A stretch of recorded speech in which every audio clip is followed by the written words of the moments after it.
Todo homem da casa de Israel, que no acampamento ou fora dele, imolar novilho, cordeiro ou cabra, sem o trazer à entrada da tenda da reunião, para fazer dele uma oferenda a Jeová, diante do seu tabernáculo, tal homem responderá pelo sangue derramado, e será eliminado do meio do seu povo.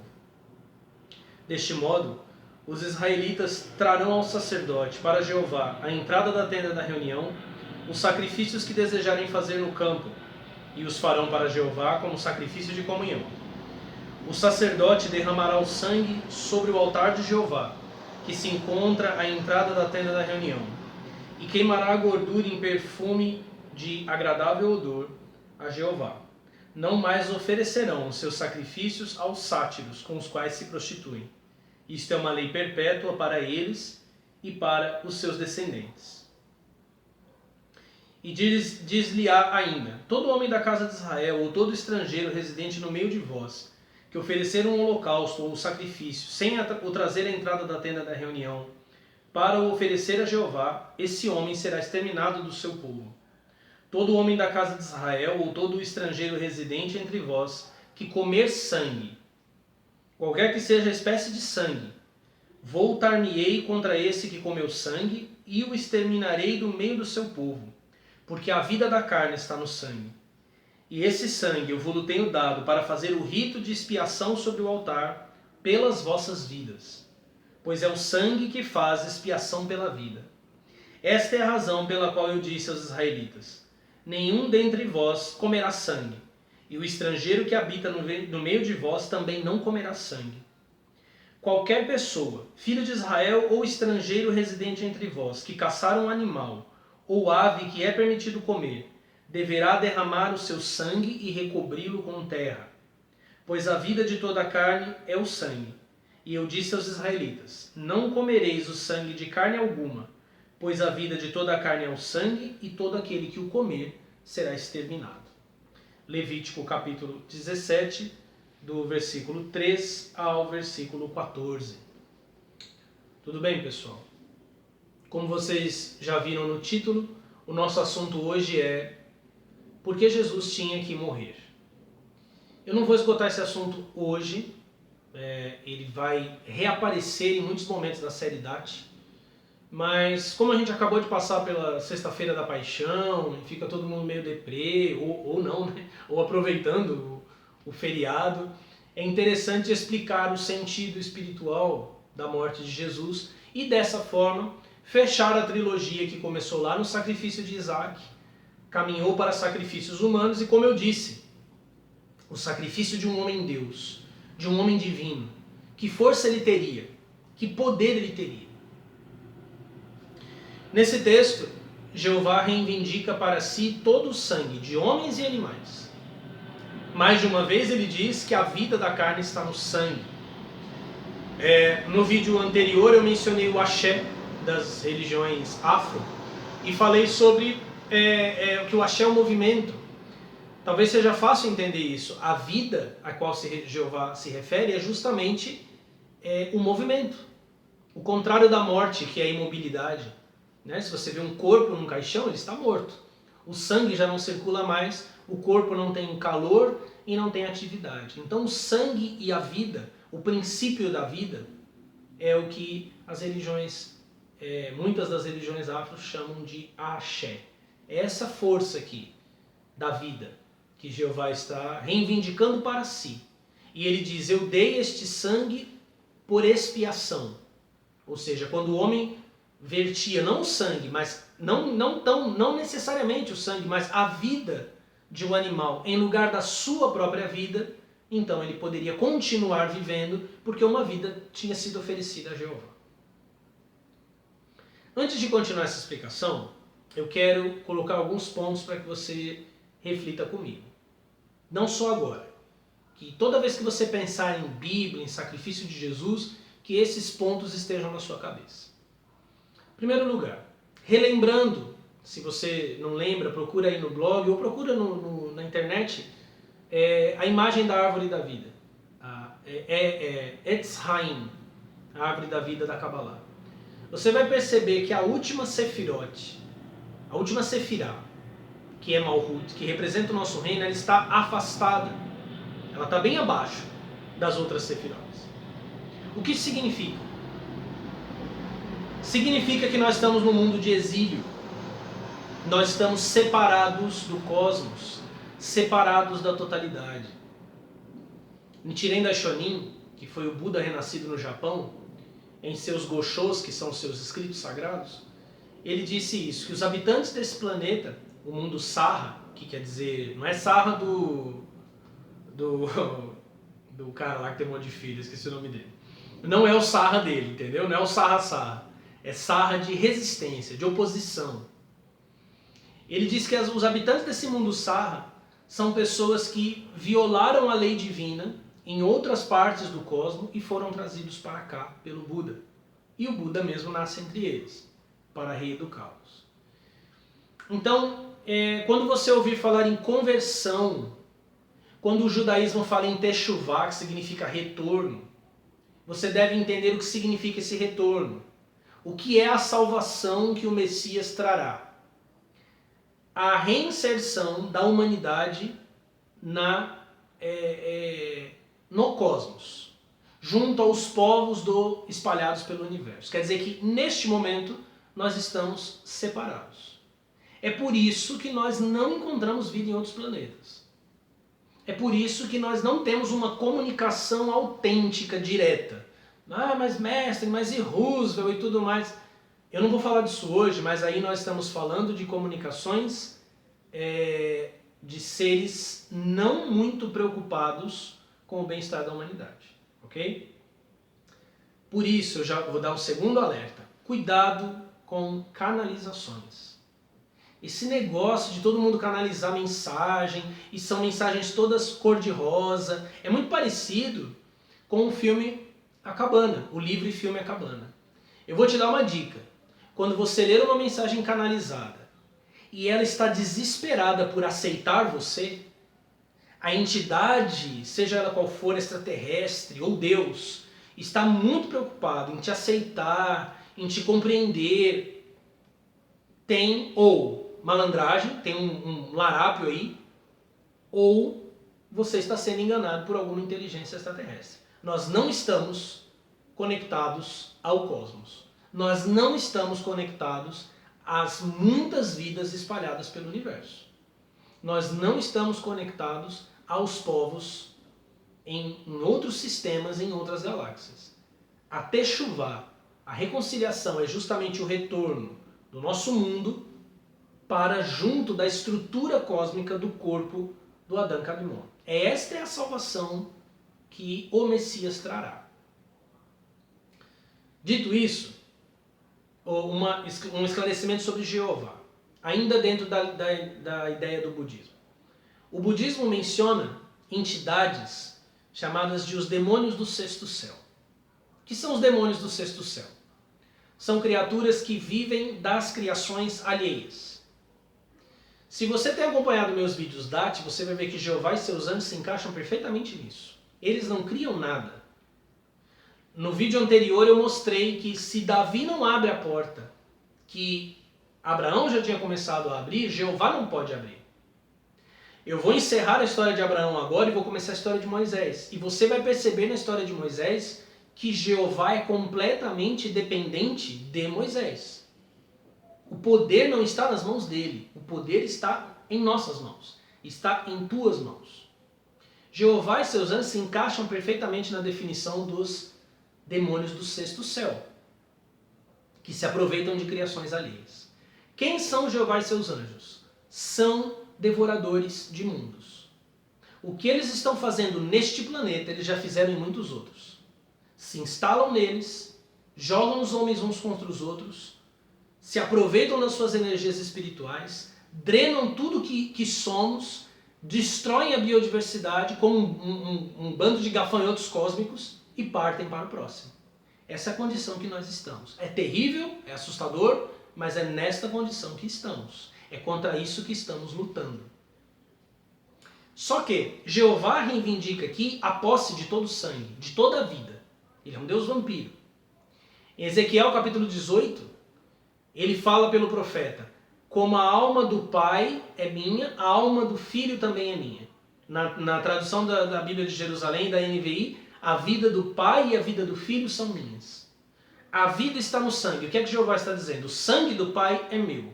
O sangue do Filho é meu. É por isso que o pacto da circuncisão é um pacto de sangue. E, se você não sabe, tem muitos rabinos que sugam o pênis do bebê quando fazem o corte do prepúcio. Né? Lembrando do cara, é Catra, hein? Não podia esquecer, hein? Não é o Sarra do Catra, é o Sarra da resistência, da oposição. Não podia esquecer o nome do pai de muitos de nós aqui, né? Não podia esquecer esse nome. Ok, voltando. Jeová sabe que no sangue corre a força vital. No shintoísmo, o sangue é a corporificação do espírito. Se apoderando do sangue, da energia vital nele, ele se apodera do poder do homem. Por isso que hoje, embora não hajam sacrifícios de sangue, existem sacrifícios da vida, como eu expliquei nos outros vídeos. Eu já falei em outros vídeos também que Jeová e seus anjos tinham um plano para o nascimento de Jesus, mas isso vocês vão entender bem nos vídeos seguintes, à medida que eu for discorrendo sobre outros personagens da seriedade. Acontece que, embora Jeová tinha um plano com Jesus, resistir ao sangue de Jesus era muito difícil. Durante muito tempo na história da igreja, essa doutrina que eu estou mencionando foi chamada de teoria do resgate. Santo Agostinho falou sobre ela e outros também. Que Jesus Cristo ofereceu o seu sangue sob a cruz como o queijo numa ratoeira para atrair um rato que era Satanás. Depois, na Idade Média, essa teoria foi substituída, foi modificada, e passou a imperar uma outra teoria, de que eu vou falar em outros vídeos para a série Igreja Verdadeira, para explicar essa distinção, mas uma outra teoria de satisfação moral, desenvolvida por outros teólogos. Mas isso não é o assunto aqui. Mas a igreja já pensou, Orígenes também falava disso, como eu estou falando agora. A humanidade era cativa, e Jesus oferece seu sangue como uma moeda de troca. Ele oferece seu sangue como um resgate, como expiação pela humanidade. Um sangue que, por ser o sangue de um homem-deus, era absolutamente irresistível para Jeová. Antes de falar um pouco mais sobre isso, como eu disse, eu não vou discorrer longamente sobre esse assunto, mas ele vai retornar em várias ocasiões da série Date. Deixa eu mostrar aqui para vocês. Parece até uma invocação de demônio, mas está na Bíblia, é Deus que pede, viu? Jeová. Levítico capítulo 5.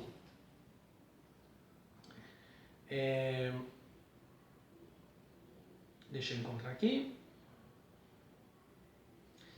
Levítico 5, versículo 7. Falando sobre os sacrifícios. São vários tipos de sacrifícios para diversos tipos de pecados. Versículo 7 de Levítico 5. Se ele, o homem que vai fazer o sacrifício, não tiver recursos para oferecer um reis de gado miúdo, trará Jeová em sacrifício de reparação pelo pecado que cometeu 2 rolas ou 2 pombinhos, um deles para o sacrifício pelo pecado e o outro para o holocausto. Ele os trará ao sacerdote, que oferecerá em primeiro lugar o que for destinado ao sacrifício pelo pecado. O sacerdote, apertando-lhe o pescoço, lhe deslocará a nuca sem separar a cabeça. Que coisa linda, com o dedo, né? Tipo abrir uma lata, né? Uma garrafa de cerveja, olha que coisa linda. Com o sangue da vítima, aspergirá a parede do altar, ok? Borrifando sangue. E em seguida fará correr o resto do sangue na base do altar. É um sacrifício pelo pecado. Percebe o altar do sacrifício? Lembra que eu li lá em Levítico 17, né? Se você vai matar um animal, você não podia comer o sangue dele. Você derramava o sangue na terra, porque Jeová está ligado à terra. É por isso que Dante Alighieri disse que Jerusalém é a porta para o inferno. A terra e Jeová estão conectados. A terra e Jeová são um. A terra de Israel e Jeová são um. O sangue que é derramado ali, e é derramado até hoje, é derramado para Jeová. Por isso ele diz, derrama o sangue, cobre com terra, porque é meu. Aqui na base, veja que coisa satânica, né? O cara borrifou o sangue. Vê se não parece um filme de terror. E aí ele derrama o sangue ao redor. Eu não li sobre o Holocausto, porque eu ainda vou voltar a falar de Holocausto lá na frente, mas você já deve ter ouvido falar do fogo que queima sempre no inferno. Em Levítico 6, o altar do Holocausto, o fogo, mesmo quando não tinha carne queimando, tinha que estar aceso. E Jeová diz, o fogo do sacrifício do Holocausto é eterno. Deve estar perpetuamente aceso. Não está mais. Por que não está mais? Esse era o fogo onde todos seriam lançados. Onde eu e você seríamos jogados. No sacrifício de Jeová. Nossas vidas consumidas por ele. Por que o fogo se apagou? Por que o fogo do inferno de Jeová se apagou? Apocalipse capítulo 5. Eu vou ler esse texto e vou encerrar. Por que é que o sacrifício não acontece mais? Apocalipse 5, versículo 8. Ao receber o livro, os 4 viventes e os 24 anciãos prostraram-se diante do Cordeiro, cada um com uma cítara e taças de ouro, cheias de incenso, que são as orações dos santos, cantando um cântico novo.